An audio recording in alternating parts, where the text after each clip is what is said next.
नमस्कार मित्रांनो, मी तुमच्या सर्वांचा लाडका सौरभ. मित्रांनो, आपण एक अशा युवा शेतकऱ्याची मुलाखत घेणार आहे. ते आमचे मित्रच आहे लहानपणापासून.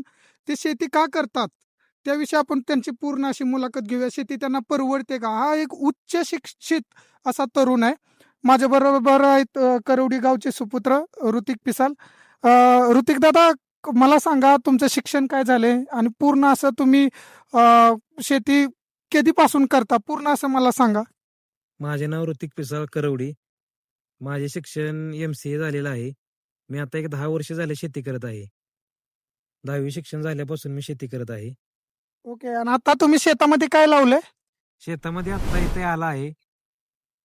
आणि किती एकरामध्ये आलंय आपलं? आता 1 एकरमध्ये आला आहे. वर 1.5 एकर आलं लावायचं चालू आहे. ओके. आता मला सांगा, तुमचं MCA झाले शिक्षण, एवढं मोठं शिक्षण झालंय तुमचं. तुम्ही IT कंपनीमध्ये गेला तर तुम्हाला अशा मोठ्या पगाराची नोकरी मिळू शकते. पण तुम्ही एवढ्या मोठ्या पगाराची नोकरी सोडून शेतीकडे का वळाला? काय शेती करणे लहानपणापासून आवड आहे आणि कंपनीत गेलो असतो तर 5 ते 6 लाख रुपयाचे पॅकेज आतापर्यंत भेटले असते या 2-3 वर्ष शिक्षण कंप्लीट झाल्यापासून. पण इथे मला शेतीतच 20-25 लाख रुपयाचा नफा आहे. ओके. त्यामुळे पण मी शेती करण्याचा निर्णय घेतलेला आहे. आता पण अशी कंडिशन आहे समाजामध्ये, शेतकऱ्याला कोण मुलगी देत नाही. तुम्ही त्या मुलींना काय सांगाल? हे चुकीचा समज आहे, शेतकऱ्यांना मूल देत नाही. तुम्ही कर्तृत्वान असाल तर तुमचं होऊ शकते सगळं. तुम्ही आलं लावलंय, पण या आल्यामध्ये वर्षाकाठी तुमचा किती खर्च होतो? आलं हे पीक किती महिन्याचं असते? त्याच्या लागवडीमध्ये तुम्हाला कोणत्या कोणत्या अडचणी आल्या ते तर आम्हाला सांगताय काय? आले हे 10 महिन्याचं पीक आहे.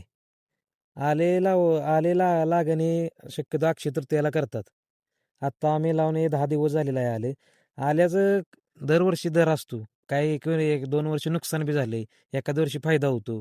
फायदा झाला तर वावराच्या रकमेएवढे सुद्धा पैसे होते आल्यात. काही वेळेस झिरो नफा, तोटा होऊ शकतोय. आम्ही आता लावलंय समजा ह्या वर्षी 20,000 ते 22,000 रुपये दर आहे. हाच दर जर पुढल्या वर्षी राहिला, तर आमचं टार्गेट आहे एकरी 50 गाडी काढायची. एकरात 50 गाडी निघल्या तर 10 लाख रुपयाचं उत्पन्न मिळू शकते. त्याला 3 लाख रुपये खर्च आहे. आणि हे 7 करा. लाख रुपयाचा निव्वळ नफा तुम्हाला शेतीतून होणार आहे. फक्त आता मला एवढं सांगा, की तरुण शेतकऱ्यांना तुमचा काय सल्ला आहे? तुम्ही पण तरुण आहात, आता तुमचं वय 25 आहे. तुम्ही काय सांगाल नवीन शेतकऱ्यांना, शेतीकडे येणार आहे त्यांना? नवीन शेतकऱ्यांनी नवीन शेतीचं हे केलं पाहिजे. कोणी आलं, केळी, जे पैसे मिळण्याचं पीक आहे ते पिकात केलं पाहिजे. माणसं म्हणतात की ऊसात परवडत नाही. मग तुम्ही ऊस घेऊ नका ना, दुसरी पिकं तुमच्यासाठी आहेत ना भरपूर.